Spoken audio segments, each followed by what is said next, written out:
Bem-vindos ao Historizando! O nosso assunto de hoje é as fake news. Então, como aqui no Historizando a gente está falando mais de atualidades, mais sobre temáticas que podem te ajudar na redação e até mesmo em outras provas, hoje nós vamos entender um pouquinho das fake news, que não necessariamente pode ser o tema, mas pode te ajudar bastante a argumentar sobre várias outras questões que acontecem no Brasil e no mundo.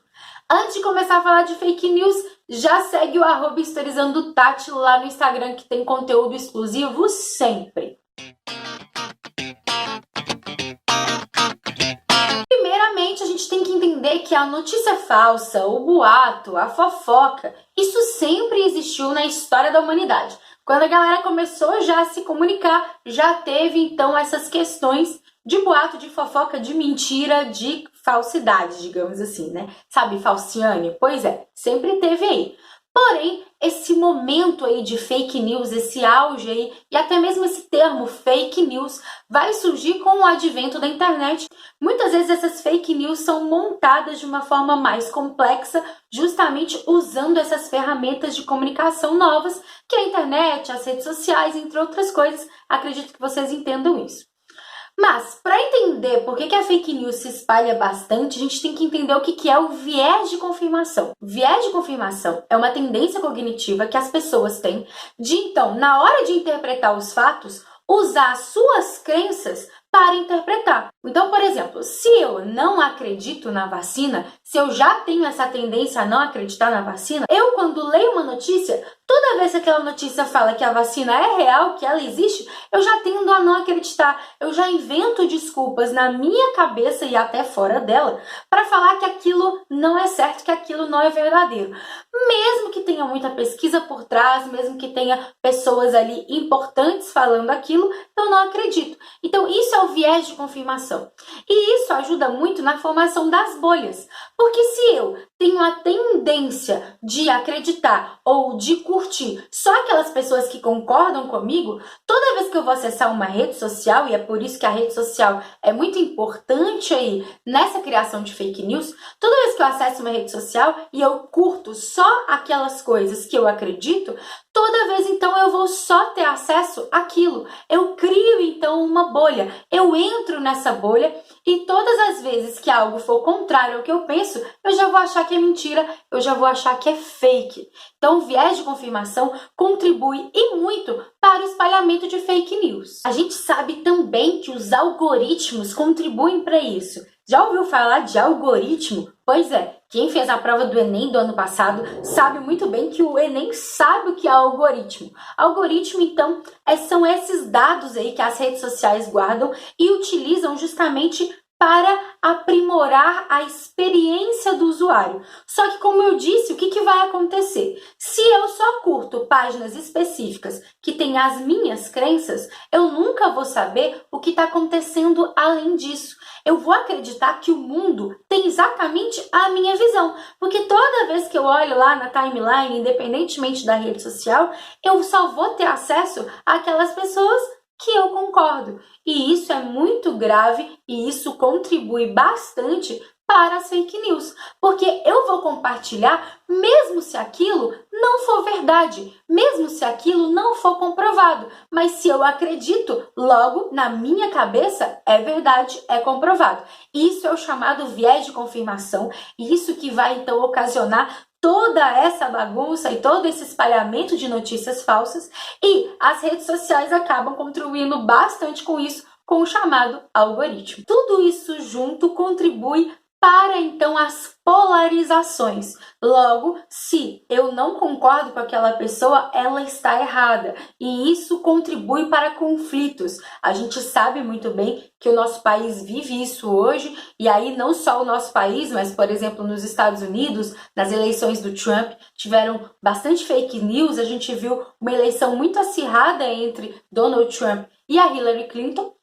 E a gente sabe que no nosso país também teve isso nas últimas eleições. Não estou aqui para ficar opinando sobre isso, mas um exemplo sobre essas últimas eleições é que o chamado kit gay, né, que se espalhou bastante pelo WhatsApp, pelas redes sociais, foi comprovado mais de uma vez, foi anunciado na imprensa que era mentira, porém até os dias de hoje tem gente que acredita. Por quê? As pessoas são a favor de um candidato ou são contrários a outro, então tudo que surgir de ruim, de negativo com relação àquele candidato, eu vou acreditar, independentemente do que seja, independentemente do absurdo que seja, eu vou acreditar e vou espalhar por aí. Logo, a gente precisa ter muito cuidado porque as fake news estão mexendo com o mundo inteiro e estão mexendo com resultados significativos, como das eleições. Foi comprovado, inclusive, que nos Estados Unidos o Donald Trump usou bastante aí desses argumentos para vencer a eleição. Outra ferramenta bastante polêmica que se enquadra aí nessa questão de redes sociais é o WhatsApp. A USP fez uma pesquisa recentemente mostrando que muitas das pessoas a confiam mais no que está no WhatsApp porque são parentes próximos, são pessoas próximas que estão compartilhando aquelas coisas do que num jornal, do que numa revista, do que num órgão maior de comunicação. E isso é complicado. Ou você nunca viu por aí que Pablo Vittar ia aparecer na nota de R$50? Ou então questões relacionadas a que a vacina não funciona e que não pode vacinar filho nenhum. Isso é muito grave, porque as pessoas acreditam, as pessoas espalham, e a USP comprovou que o WhatsApp está espalhando muita fake news, justamente por isso.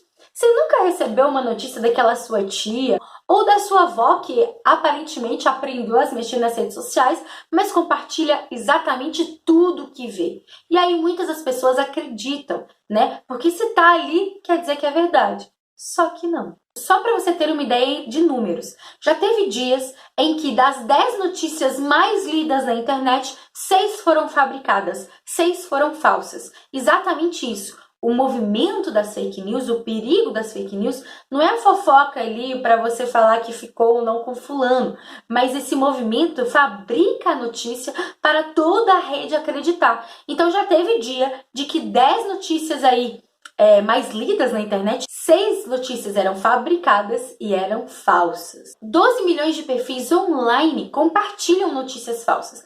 E sabe o que é mais louco de pensar? É que desses 12 milhões de perfis, não necessariamente são pessoas, são muitos robôs criados justamente para isso.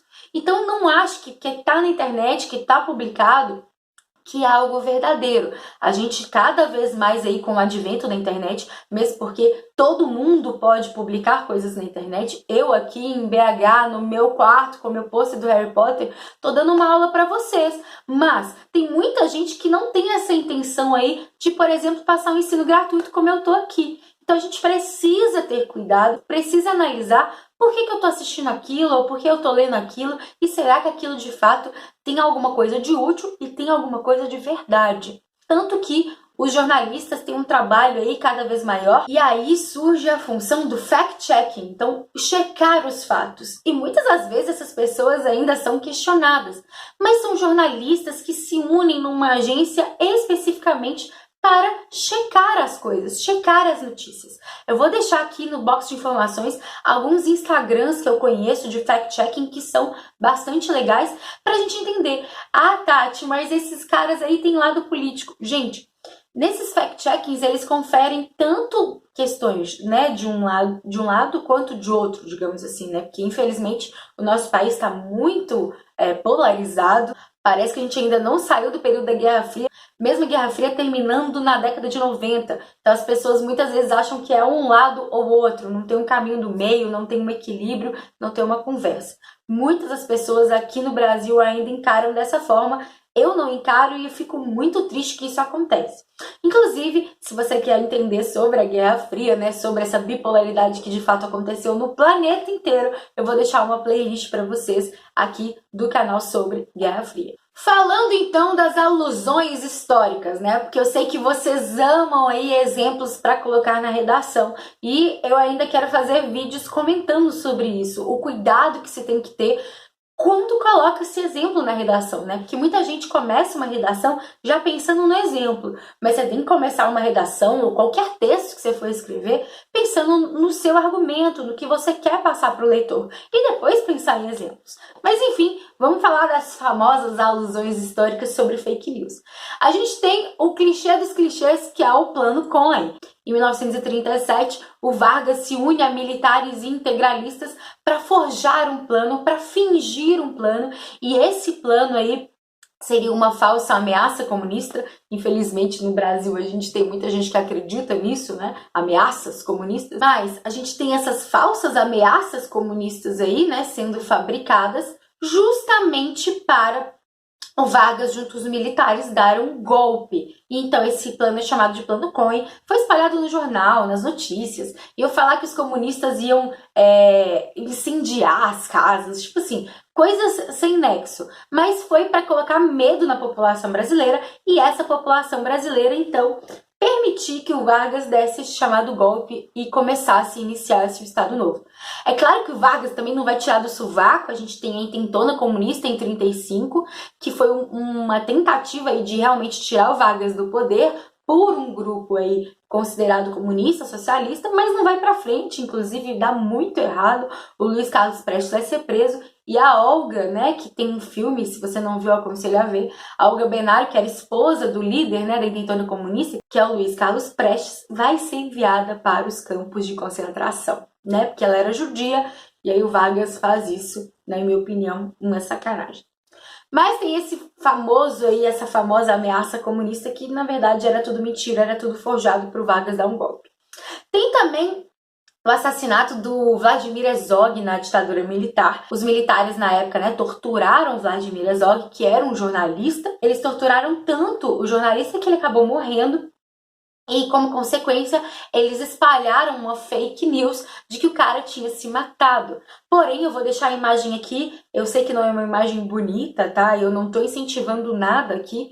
Mas nessa imagem fica nítido que não foi um suicídio, porque ninguém se enforca dessa forma. A gente tem leis da física aí para nos comprovar isso. E mais uma vez eu não tô aqui para incentivar nada, então não vou ficar ensinando, mas eu acho que fica claro que isso não foi um suicídio. E o mais louco é que eles não assumem isso e durante muito tempo no Brasil isso foi adiado. Então a morte do Vladimir Herzog foi considerada como suicídio, mas nitidamente não foi. Foi uma das maiores fake news aí da história brasileira, né? E os órgãos oficiais brasileiros só reconheceu esse assassinato em 2003, sendo que o Vladimir Herzog morreu em 75. Então olha o tempo que levou para ser confirmada essa morte trágica. Bom, falando de outras concepções, a gente pode tratar como fake news também, como uma mentira, um boato.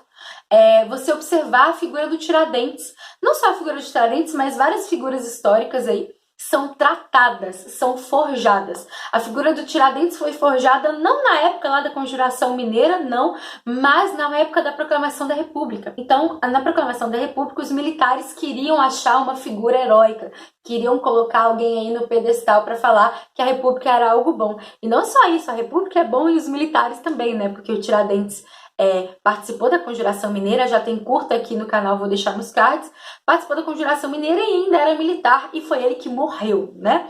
Então se usa essa figura aí do Tiradentes em comparação a um mártir que é Jesus Cristo. A gente sabe muito bem que as características físicas do Tiradentes não eram essas e que o Tiradentes não necessariamente tinham toda essa vontade, essa heroicidade aí nele. Será que existe essa palavra, heroicidade? Não sei. Mas ele não era esse herói todo que montaram, que construíram, por isso forjado, por isso fake.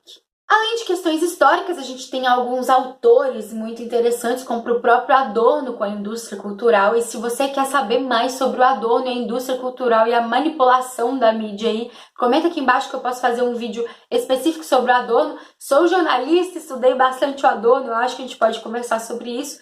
Tem também o Pierre Levy falando da cybercultura, dessa influência aí das redes sociais na nossa vida, então é legal e é interessante de pesquisar esses caras, tá? Lembrando também que em 2016 a palavra pós-verdade foi a palavra do ano pelo dicionário Oxford, e esse conceito de pós-verdade é justamente isso aí, nessas crenças, no que acreditar, e tem muito a ver com o que a gente discutiu o vídeo todo.